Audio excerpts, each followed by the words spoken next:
right. Yeah. So today we'll be looking at cross-functional flowcharts, an aspect of process modeling. Um, Cross-functional flowcharts are basically used to represent the general flow of a system or of a business process. We use it to give a visual representation of how a system would function step by step in each flow, or how a business activity will be carried out step by step. And we kind of consider it within two or more functional or business units within an organization, or should I say between entities. That is what we use cross-functional flow. If you are not considering two or more functional areas or functional units or entities, there is no need for you to use cross-functional flow charts. Cross-functional flow charts is also an example of process models, and we have other examples of process models, such as the business process modeling and notation, BPMN.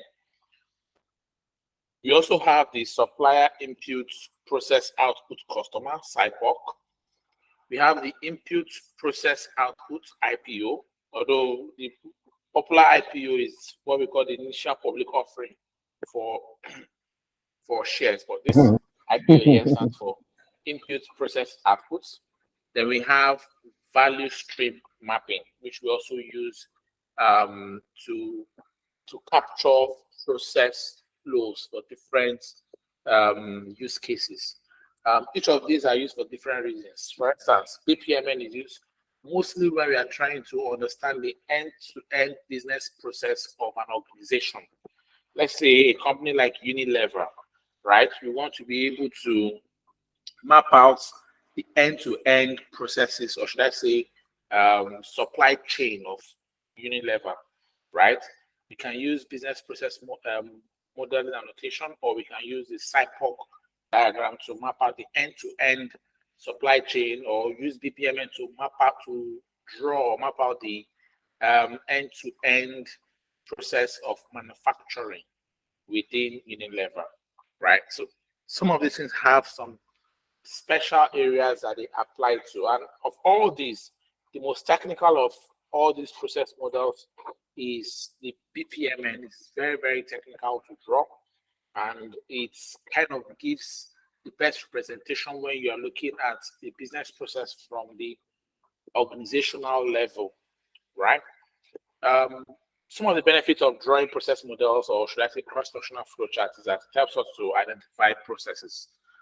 Sometimes when you write a requirement, maybe using user stories or acceptance criteria or use case specification, you might feel or think maybe you've been able to capture all of the processes involved, but by the time you draw a process flow diagram or a process model, you realize that there are some processes that you might have missed out or you did not properly identify. Maybe you lump sum them into one. You must have missed out when you were documenting your requirements. It also helps with transparency. It helps you to be transparent in the way you communicate to stakeholders. It helps stakeholders to have a transparent, unified understanding of how the business process or system process works. It helps with flexibility because you can make changes when necessary, and it also helps to make your work standard. And the thing is that as a PA, irrespective of any project you're working on, whether it is IT related or it is business process or process improvement or whatever thing, you can't run away or you can't excuse yourself from drawing a process model. It is mandatory because it helps you to capture the process. Reason being that everything in life happens with processes. You want to cook jollof rice, there's step-by-step guide on what you do. You don't put the rice as the last thing, right? Neither do you put your protein, beef or chicken or fish, as the last thing, right? There's a step-by-step. Maybe when you're putting your sauce, let's say you want to cook jollof rice, and then you put a pot of water on the on the gas cooker, then the first thing you put is to put salt and put pepper. No, that is not the first thing that happens when you're cooking a meal or when you're cooking jollof rice, to be specific. So process flow model is not just about talking or mentioning or identifying things that needs to be done, but trying to lay them out step by step, one after the other, in the manner with which and when they should be done. That is what process models help us to understand. So this is a typical structure of a cross-functional flowchart. So this is a typical unit, atomic unit or structure of a cross-functional flowchart, where you have the pools, or you can call them, if they are subdivided, you can call them the lanes. You have the various shapes for flowchart. For the process model, right? We have the start and end. We have the task, which is the rectangle. We have the decision, which is this diamond. And then we have the arrows, which helps to show us the direction of flow. And you can have a process flow diagram without an arrowhead. Without the arrows without having an arrowhead, because you'll be confused and you won't know what or where the process should go next when trying to interpret it. Some of the basic rules we kind of adhere to when drawing process models or cross-functional flowcharts is that we need to ensure that data, that is information, flow from left to right. We need to ensure we place returning lines, especially when there is maybe there's a point of verification or decision, and we realize that the action, right, the task does not satisfy the conditions specified in that decision on that gateway. We kind of place returning line back to the previous process. We need to ensure that each process have a verb and a noun. So it doesn't matter whether you start with a verb or you start with a noun. But the important thing is that each process in your process flow chart must have or should have a verb and a noun. The verb to depict the action and the noun to talk about what is being acted upon. And every arrow must have a head. This is because with it, you'll be able to indicate the direction of flow. That is it about process flow chart. Now, let's go into components of the process flow chart. But I don't know if you have any question. No question. We can go ahead. Okay. Have you drawn one before? I've done something similar to it. So in the past, though with little knowledge then. Okay. Yeah. All right. Good. And how was the experience for you? I wasn't knowing what I was doing specifically then, but now I'm understanding better. Okay, good. So the majority of the components of the process of the cross-functional flow charts are one, the swim lanes. It's actually the swim lanes that help to distinguish cross-functional flow charts from normal flow charts. Normal flow charts don't have swim lanes, right? But the swim lanes help to give that distinguishing ability to that. So we have the swim lanes, we have the tasks, we have the start and end, we have the decision, which is also called the gateways. We have the flows, we have the inputs, shapes, we have the document shapes, and we have the database shapes. So let's take a look at them one after the other, starting with swim lanes. Swim lanes help to represent the various business units or functional areas that are involved in the process under consideration. And it is made up of pools and lane. These are the two things that make up a swim lane: a pool and lane, and a lane rather. The pools are considered to be a type of division that defines a process or an organization, while a lane is more or less like a division that fits within a pool.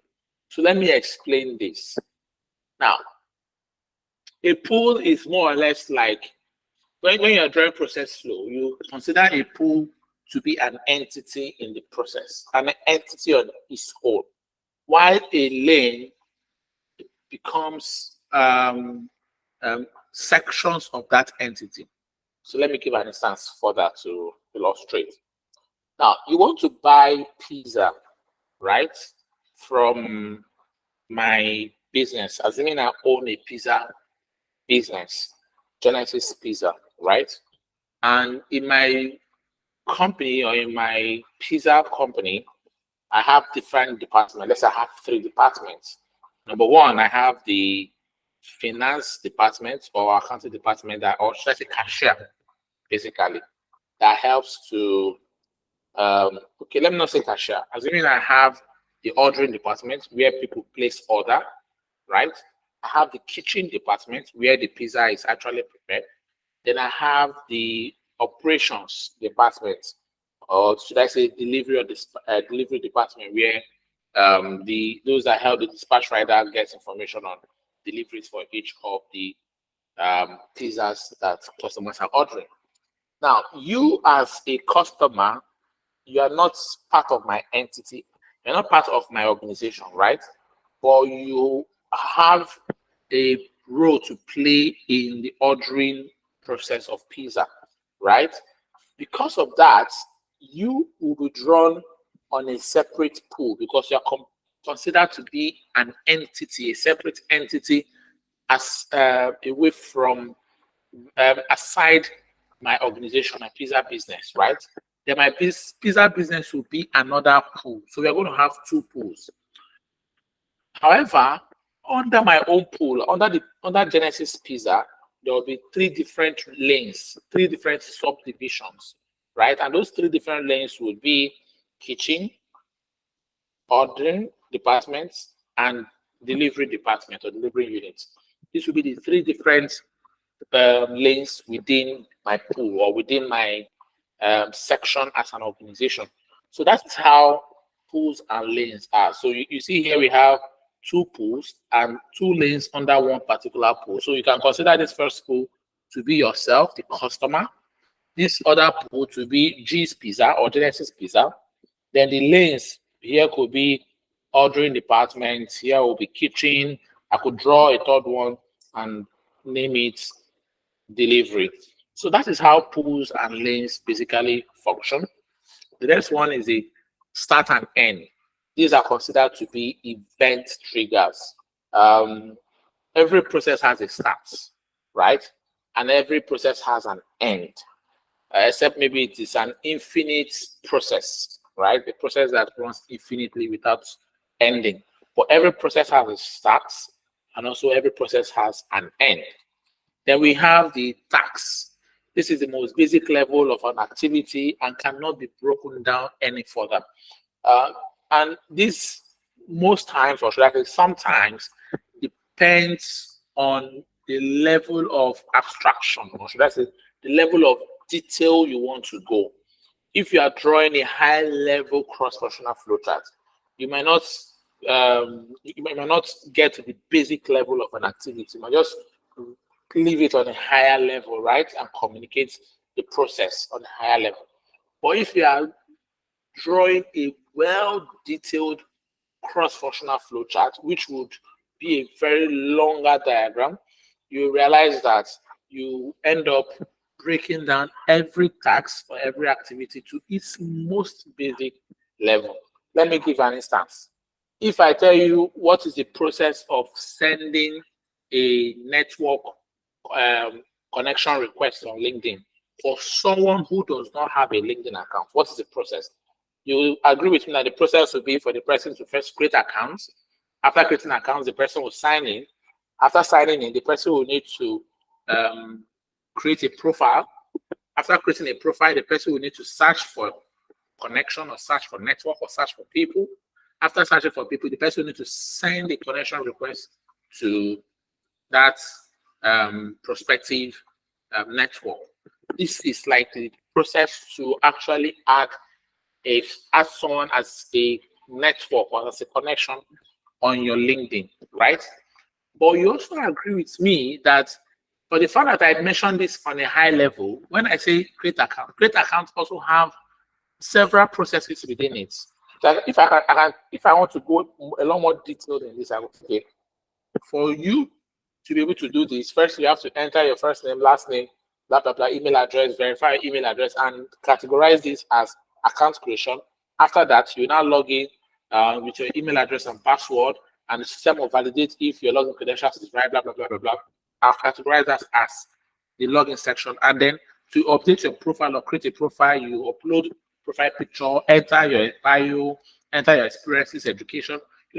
You realize that there are several processes within just the high level process I mentioned earlier.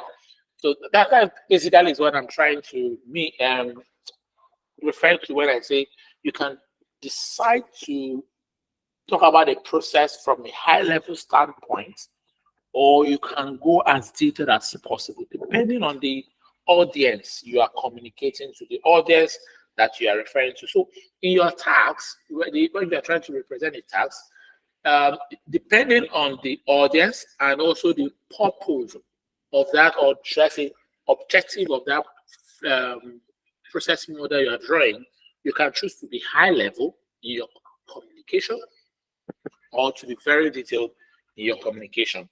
Another shape, or should I say component, is the decision, which is a diamond, which we can also call the gateway. It's mostly used for when a decision needs to be made, right? It can also be used when we are trying to verify, so verification or validation points. Things like when you log in, we need to verify if the email address and password is correct or valid, right? We need to verify if the email address and password is active, even though they are correct and valid. Would it be that the account is no longer active?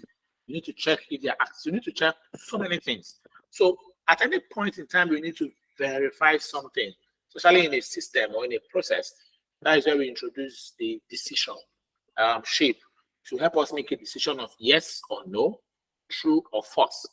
Other instances also use the decision to show branching.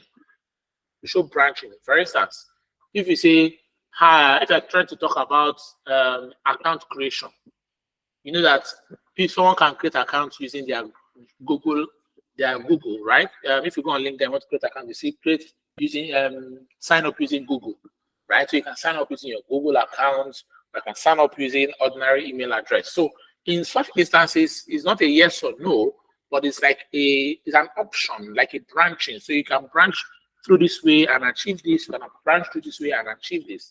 So in such places, so we can also use the decision shape to illustrate our or to communicate effectively at the points where verifications or decisions needs to be made, or even branching as the case may be. And then the next shape or component we'll be looking at is the input output shape. Now, what the input output shape basically refers to or does is that it helps to illustrate or communicate stages or areas or sections in our process flow model or in our cross-functional flow chart where we import data from an external source or where we export data out to an external source. Let me give an instance. You agree with me that there have been a time that you are applying for a job and they'll ask you, or you see an information that you want to import your CV and populate your application form with information from your CV, or do you want to apply using LinkedIn? Now, when you click apply using LinkedIn, what you realize is that all the information, your information on your LinkedIn profile, like your first name, your last name, your experience, your qualifications, and your education, all of those things will be automatically populated on that application form. What happened is that there's been an importation, or should I say, an input of data from an external source. Now, when you're drawing a process flow and a cross-functional flow chart, and you want to illustrate or communicate an input of data, that is where you use this input shape. Also, when you are trying to communicate an output of data, in the sense that, let's say, for instance, you are trying to apply for something on LinkedIn, right? And then you see a button or if you see a feature that says complete, maybe let's say for instance, you're trying to apply for a job with Amazon as a business analyst on LinkedIn. And then you see on LinkedIn, they're saying complete your application on Amazon. Now, when you click that complete your application on Amazon, and you get to Amazon and you realize that all of the information that you've entered so far on your LinkedIn accounts are automatically showing on Amazon. In that instance, as long as LinkedIn is concerned, there's an output of data, right? There's an output of data in that particular instance. And most times you can use this to also it communicates instances of integration, or should I say authentication. Maybe you are applying, you are trying to create an account on LinkedIn and they tell you to sign up using your Google account, right? And at that point, there will be an input of your Google. LinkedIn will have to fetch or pick or have access to your Google information so they can bring it into, you can to create an account for you. So we can use this shape to represent input and output of data. And then the next one is the flow. The flow is more or less like the direction. And as I said, every flow, or should I say arrowhead, must have a head, because that will help us to know where are we coming from and where are we going to. That is the essence of the flow. And then we have the documents. Documents are more or less like, as the name goes, documents that are being printed or that are being exported. A good example is this. When you make a transaction, when you perform a transaction with from your banking mobile app, right? After transacting, you can easily download your transaction receipts, right, and share with people, or you can download your account statement and share, or even save on your device. That receipt that you're able to download or share is considered to be a document. Or maybe when you buy something on Amazon and then, or you buy something on Jumia and they send you an acknowledgement receipt or a receipt of your payment to acknowledge your payment, those kind of receipts are considered what documents. So when you are writing, when you're drawing your cross-functional flowchart, in such scenarios, you use your document shape to represent a receipt. And then the last one is the database. There are several other components of shape, but these are like the ones you mostly use 9 out of 10, 9 over 10 times. You're going to mostly be interacting or using this to communicate in your cross-functional flowchart. So we have the database, which represents on its own where data is stored. There's a different shape for external data when you're fetching external data or when you're storing on external data, and this is the shape for internal database. But most times, like I say, also you end up using internal database in your cross-functional flowchart. So now let's get our hands dirty to practice one or two things. But before that, I don't know if you have any question on these components or shapes of cross-functional flowcharts. No, it is well understood. We can proceed. Okay, awesome. So I'm going to open my draw.io. Sorry, diagrams.net as well. I just draw.io. So I'm going to open my diagrams.net so that we can then draw a cross-functional flowchart with the IIBA IIBA e-voting high-level requirements that we've been using to practice all along.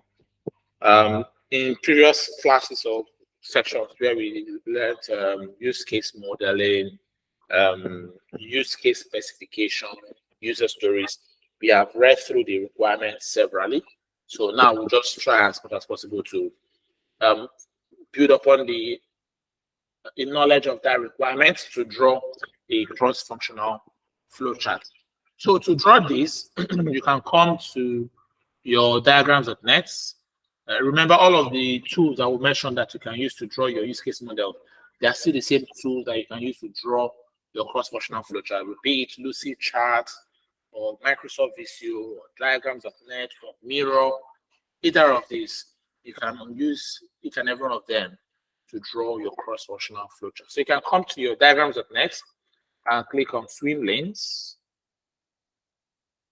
I am fond of writing swim lane. Click enter. You'll see the different types of swim lane. So let's go with this, since the process we are considering is for what do you call it now? IIBA, right? There's no external organization that is involved in this instance. So I'm going to extend this. I'm going to extend this. Yeah. Okay. So I'll have so I'll title each of these. Let me do this. Let's look at the election process. Let's draw a cross-functional flowchart for the election process for IIBA voting. And then for this particular lane, I'll title Super Admin. For this one, I'll title EMC. For this, I'll title eligible voter. Yeah. Then we are missing one more thing, because we are talking about the process within a system. So we also need to represent that system. So I'll do Control D to create another lane and title this e-voting system.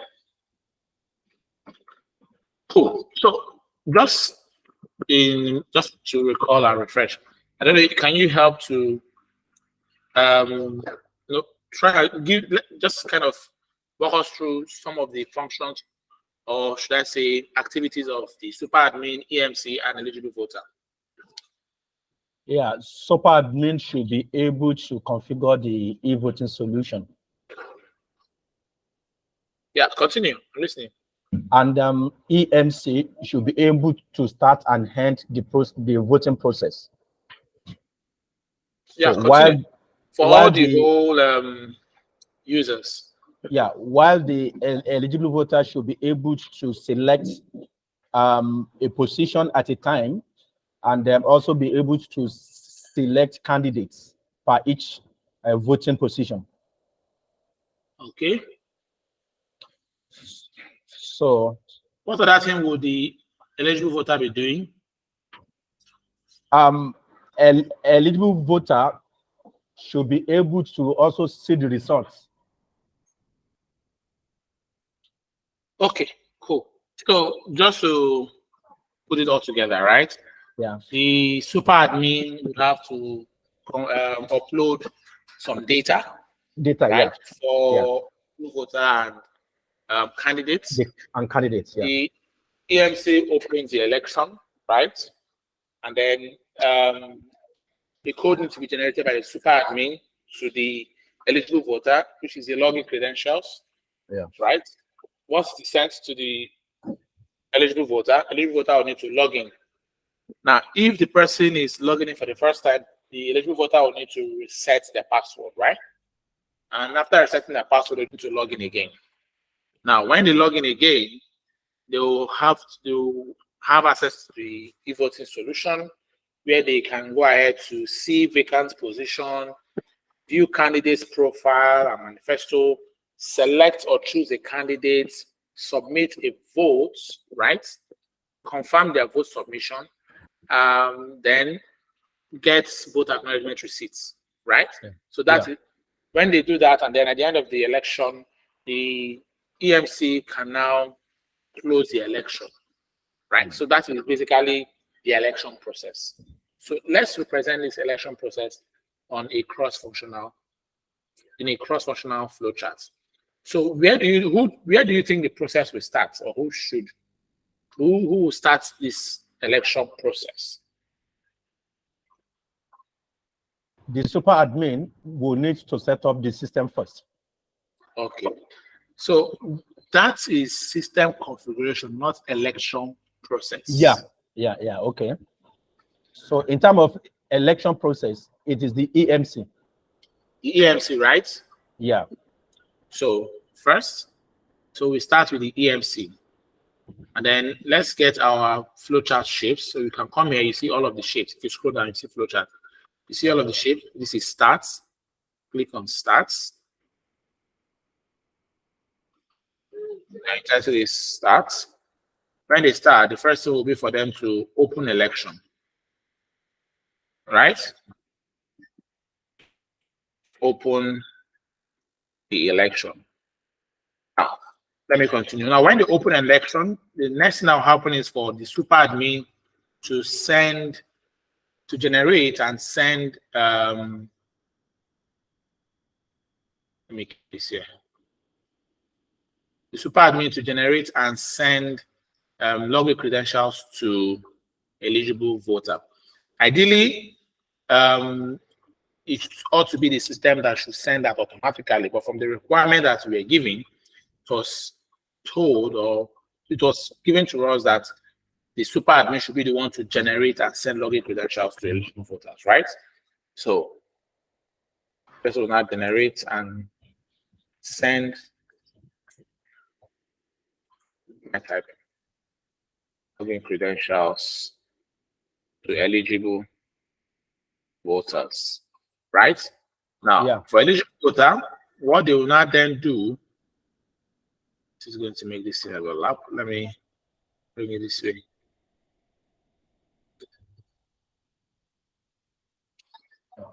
So the eligible voter will then log in. Log in, yeah. Log in with credentials received with log in with credentials, basically. Let me not more grammar to that. And when they log in, the system will have to do some checks, right? And some of the checks we have to do, the system will have to do will be one. Let me put this one here. I can then drag it and come here. So that's a decision. Yes, so the system will need to validate, or should I say verify. One, if the credentials are valid credentials,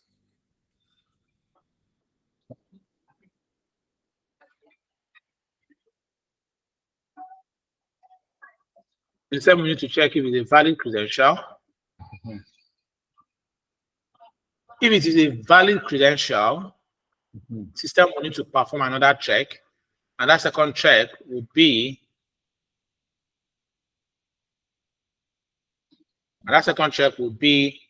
first time login.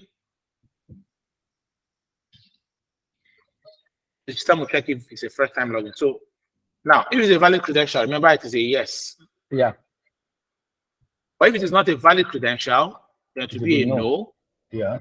And that no is that system will have to notify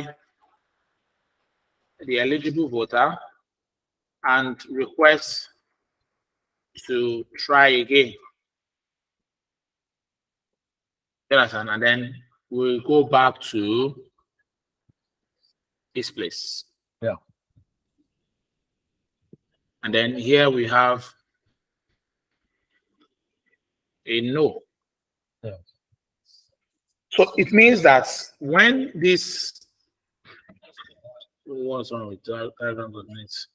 So when you are logging in, the system is always checking if the credentials are valid. Now, this thing, I'm keeping this thing on a high level because I can go ahead to define the process for login. Do you understand?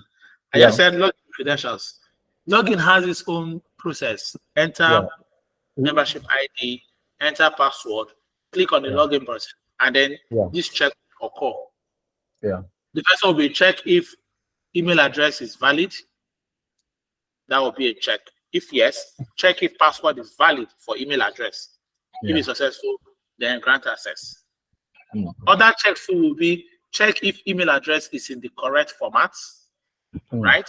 Check if password is in the correct format. So this is like a detailed process for logging. Yeah. But because I'm speaking on a high level, I just say login credentials.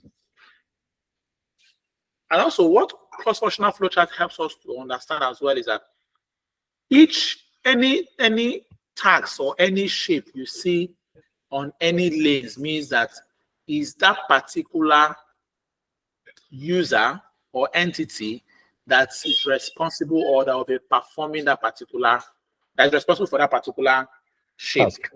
So anything that's here under this super admin section is what the super admin will do. Anything under this EMC section is what the EMC will do. Anything under this eligible voter section is what the eligible voter will do. Same with what we have under the e-voting system. So the system basically is built on logic, which are the backend services, APIs, that will help to be validating, checking, checking some of these things, approving, declining, and all of that, right? So now, if it's a first-time login, if the person is logging in for the first time, come here, let me do this.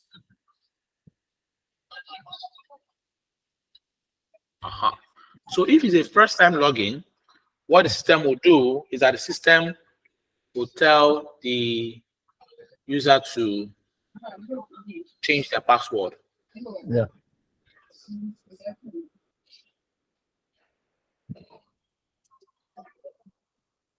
Request eligible voter to change password. Right? So this is for if it is a first-time login. So I'll put a yes here. If it is a first-time login, request the eligible voter to change password. Now, eligible voter will now have to what? Change password. Change. So we have here, we will now have the change password.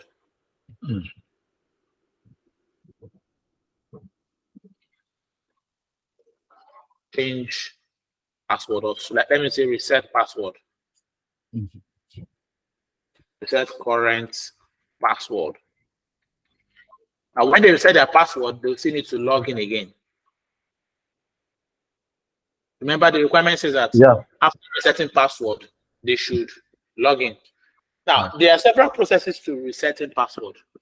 You enter current password, enter new password, confirm new password, and click on reset password button. Then the system will check if the current password is valid. 1. 2. System will also check if the new password is in the right format. 3. System also check if the confirm new password is also in the right format. Then 4, the system will check if the new password and the confirm new password match with each other, right? And if all these conditions are met, the system would save that password on the DB for the eligible voter, and then force the eligible voter to log in with the new password and membership ID. But I've just included all of them in this one tag and say reset current password. Do you understand? Reset current password.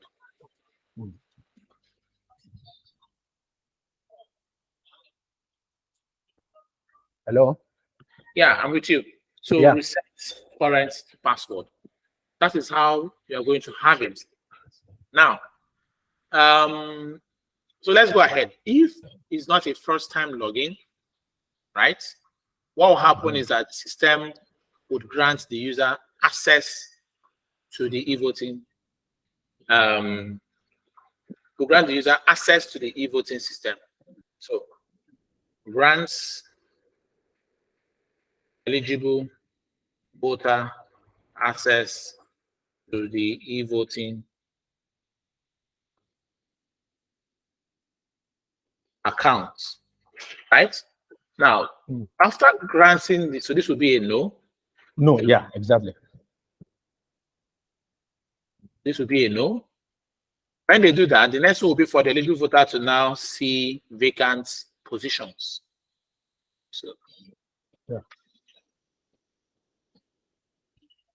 So this will be view vacant positions, right?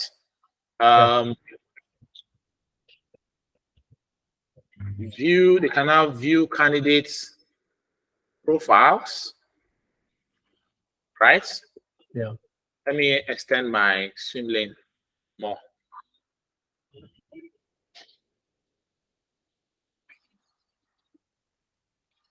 Yeah. Okay. View candidate profiles. Mm-hmm. The next one would be to choose candidates. Yeah. Choose candidates to vote. Then next will be to submit votes. Mm. And then next will be to confirm submission. Mm-hmm. Confirm vote Submission. Now, when they submit their vote and system asks them, are you sure you want to submit, right? Yeah. And then they confirm. I can choose to create a layer here and so when they click on submit vote, ask eligible voter or ask eligible voter to confirm vote submission.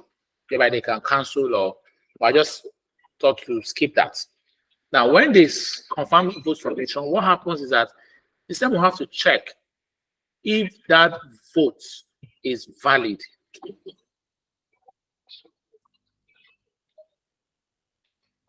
Is vote valid? The system will run that check. There are different criteria which, when we are writing our acceptance criteria, we can specify those criteria to see if the criteria for a vote to be actually considered to be valid. One could be hope the eligible voter selects the required maximum amount of candidates. If they selected more, let's say if the required number of candidates to be voted for are 3 and eligible voter have selected 4 or 5, you should return an error, isn't it? Yeah. If minimum candidates to select is 2 and eligible voter selected 1, you should return an error. So you can state all of those criteria based on what your stakeholders or based on the requirement to be able to elicit. Now, if the vote is valid, if the vote is not valid, we'll notify eligible voter and request to submit valid votes, right? And then it goes back to this submit, choose candidates to vote. So this is a no.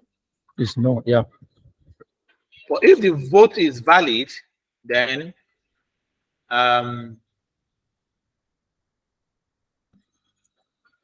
notify eligible voter of a successful vote submission, right? We also send acknowledgement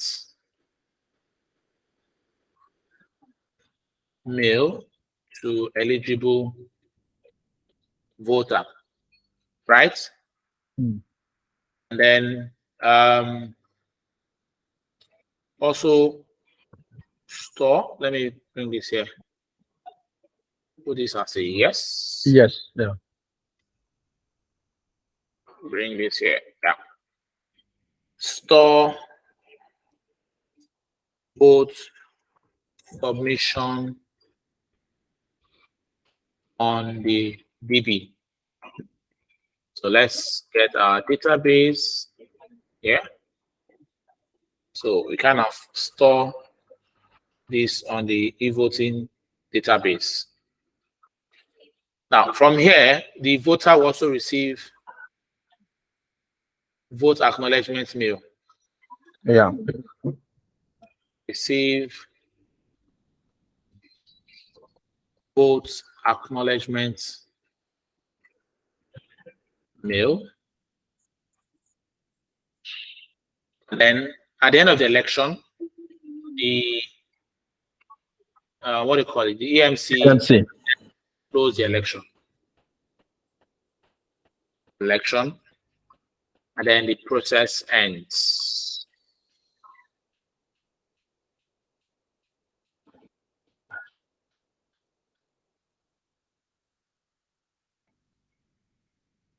So this is an example of a cross-functional flowchart to show the election process for the IIBA e-voting solution. From where it starts, the EMC opening the election, super admin generating login credentials and sending to eligible voter logging in, right? And then system will check if the credentials for the login, if the credentials for the login is valid. If it is valid, check if it's a first-time login. If yes, tell them to reset the password. If it's not a first-time login, grant the eligible voter access to the e-voting account. Eligible voter now comes back to view candidate information, view profile of the candidates, view vacant positions, view candidate profiles, choose candidate they want to vote, submit their vote, confirm their vote. System will check if the vote is valid. And if it is, or you can say if ballot is valid. If it is valid, notify them of the success, send them acknowledgement mail, store their votes submission on the DB, right? And then they will receive acknowledgement mail. And at the end of the election cycle or period, EMC will close the election and the whole process ends or terminates. So that is a cross-functional flow chart diagram for a high-level illustration of an e-voting, of the election process in an e-voting. I don't know if you have any questions.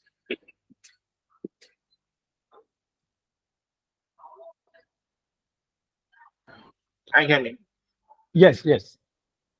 Yeah. I don't have any question. It's very clear and concise. Okay.